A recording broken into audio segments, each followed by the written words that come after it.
Assalamualaikum warahmatullahi wabarakatuh. Nama saya Elena Mariana, NIM 2017-402088 dari kelas 3 PIB. Di sini saya akan menjelaskan mengenai birokrasi dalam pendidikan. Pertama, pengertian birokrasi. Istilah birokrasi telah diperkenalkan oleh Martin Albrow sejak tahun 1745 hingga kini masih menjadi pembicaraan hangat di masyarakat, terutama di kalangan akademisi. Sejak manusia lahir hingga meninggal selalu terlibat dalam urusan birokrasi. Ditinjau dari sudut etimologis, birokrasi berasal dari kata bureu dan kratia, berasal dari bahasa Yunani. Bureu artinya meja atau kantor dan kratia artinya pemerintahan. Jadi birokrasi berarti pelayanan yang diberikan oleh pemerintah dari meja ke meja. Dapat disimpulkan bahwa birokrasi adalah alat kekuasaan untuk menjalankan keputusan-keputusan politik, terutama keputusan ini melekat pada jabatan pimpinan organisasi untuk mengatur organisasi. Birokrasi hanyalah alat yang digunakan oleh manusia untuk menjalankan kehidupan di masyarakat. Pada awalnya, birokrasi memiliki makna positif, yaitu suatu metode organisasi yang rasional dan efektif, sebagai metode untuk menggantikan pelaksanaan kekuasaan yang sewenang-wenang oleh rezim otoriter. Makna positif dari birokrasi muncul karena adanya harapan baru dalam proses pengambilan keputusan negara yang semula hanya ditentukan oleh para pemimpin diktator seperti Lenin dan Joseph Stalin di Uni Soviet, Benito Mussolini di Italia, Mustafa Kemal Atatürk di Turki, Adolf Hitler di Jerman, serta Gamal Abdul Nasser dari Mesir. Kemudian berubah dengan memberi peluang adanya partisipasi masyarakat. Selanjutnya, memudarnya makna positif birokrasi terjadi ketika dunia ini memasuki abad ke-20. Pada tahun 1980-an, masyarakat Amerika menganggap bahwa pemerintahan telah mati. Sekolah-sekolah negeri adalah yang terburuk di antara negara maju. Sistem kesehatan tidak terkendali, pengandalian tidak baik, dan banyak negara bagian yang pailit. Kepercayaan masyarakat terhadap pemerintahan menurut hingga tahun 1990-an, hanya 5% orang Amerika yang menyatakan akan memilih jabatan dalam pemerintahan sebagai karir yang lebih mereka sukai. Itu semua akibat birokrasi yang tidak sejalan dan birokrasi pemerintahan yang bersifat berbelit-belit. Era itu disebut sebagai kebangkrutan birokrasi. Buruknya makna birokrasi pada abad 20-an menimbulkan keinginan baru untuk memunculkan istilah baru dalam sistem organisasi. Yang semula hanya dikenal organisasi birokrasi, timbul sebagai organisasi yang lain, yaitu organisasi dinamis. Hal ini tidak lain karena besarnya image negatif dari masyarakat dari makna adanya birokrasi ini.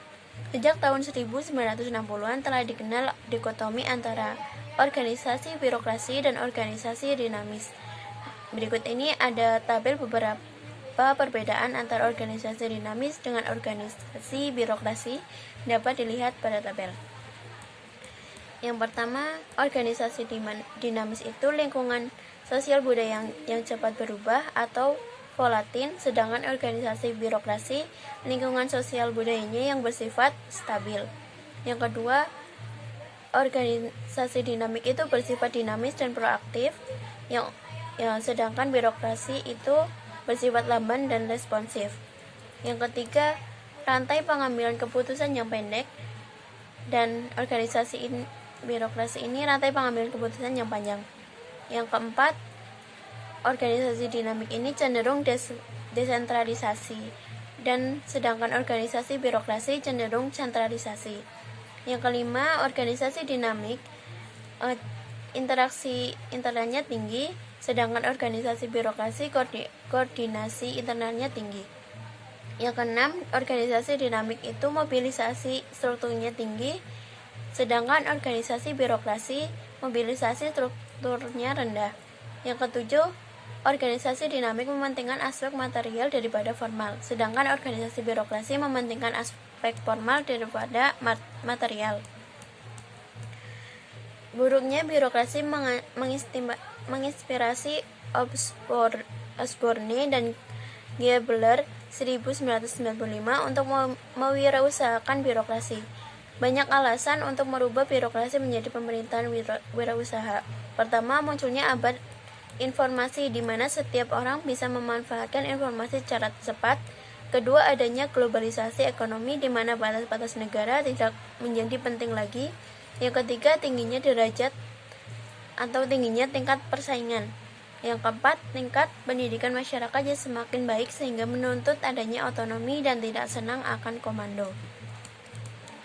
Pada era Orde Baru, birokrasi pemerintah sangat kuat melebihi kekuasaan rakyat, sehingga birokrasi pemerintah diibaratkan sebagai kerajaan pejabat atau officialdom. Kekuasaan birokrasi yang besarnya ruang gerak mempergunakan kekuasaan, lemahnya akuntabilitas publik, dan kecilnya kontrol masyarakat merupakan tempat persemaian korupsi yang subur. Dari Orde Baru ke Orde Reformasi, justru kondisi birokrasi tidak semakin baik. Sebaliknya, kondisi birokrasi semakin memburuk. Diakui atau tidak, terus memburuknya birokrasi mendorong sebagian pengusaha yang masih memiliki hati nurani berupaya untuk memperbaiki kebobrokan tersebut dengan melakukan reformasi birokrasi. Birokrasi pendidikan sebagai bagian yang tidak terpisahkan dari birokrasi pemerintah secara umum juga termasuk keserakahan birokrasi. Birokrasi pendidikan seperti itu keberadaannya lebih banyak merusak daripada membangun pendidikan. Keberadaan kantor-kantor pendidikan dari tingkat kabupaten hingga ke pusat lebih banyak menggerogoti daripada menyumbang perkembangan pendidikan. Yang selanjutnya dalam menganalisis birokrasi pendidikan ini dilakukan melalui berbagai sudut pandang. Yang pertama, melalui tingkah laku para pelaku pendidikan mulai dari sekolah atau UPT pendidikan, dinas pendidikan, dan instansi birokrasi di atasnya. Birokrasi sebagai sebuah sistem yang terdiri dari berbagai perilaku dalam organisasi yang merupakan hasil interaksi antara individu-individu dalam organisasi. Maka perilaku birokrasi ditentukan oleh karakteristik individu dan karakteristik organisasi. Karakteristik individu ini diantaranya kemampuan, kebutuhan, kepercayaan, pengalaman, harapan, dan lain-lain. Karakteristik organisasi diantaranya susunan hierarki, pembagian kerja, tugas-tugas dalam jabatan tertentu, wewenang dan tanggung jawab, sistem penggajian, sistem pengendalian, dan lain-lain. Yang kedua, dilihat dari tingkat pelayanan dalam konsep administrasi publik. Karena membahas birokrasi tidak lengkap tanpa melongok bahasan administrasi publik. Maka daripada itu perlu adanya dilakukan penelitian lebih lanjut tentang birokrasi layanan pendidikan. Yang ketiga, wewenang untuk mengambil keputusan pendidikan secara mandiri. Ketika pemerintah mendesentralisasikan mayoritas kewenangan kepada pemerintah daerah melalui Undang-Undang Pemerintah Daerah, Undang-Undang Nomor 22 Tahun 1999, Undang-Undang Nomor 32 Tahun 2004, sektor pendidikan adalah salah satu urusan yang didesentralisasikan menjadi urusan wajib. Namun dalam kenyataannya, kewenangan pengambilan keputusan pendidikan belum banyak berubah. Birokrasi pendidikan dan keputusan-keputusan pendidikan masih panjang dan berbelit-belit, dan hampir semua keputusan penting pendidikan masih ditetapkan oleh pemerintah pusat. Pemerintah daerah hampir tidak memiliki wewenang apa-apa dalam setiap keputusan strategis pendidikan.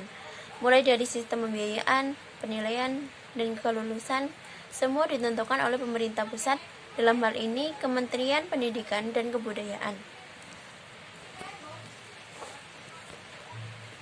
Keempat, kualitas para birokrat bidang pendidikan masih lemah. Hal ini dapat dilihat dari banyaknya pejabat pendidikan yang masuk penjara karena kesalahan prosedur dan administrasi. Penyebabnya adalah tidak ada persiapan yang matang bagi para pejabat pendidikan baru, apalagi akhir-akhir ini para pejabat pendidikan lebih banyak diangkat karena kedekatan politik.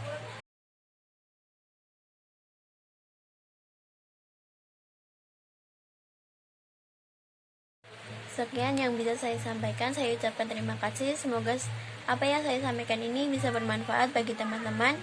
Wassalamualaikum warahmatullahi wabarakatuh.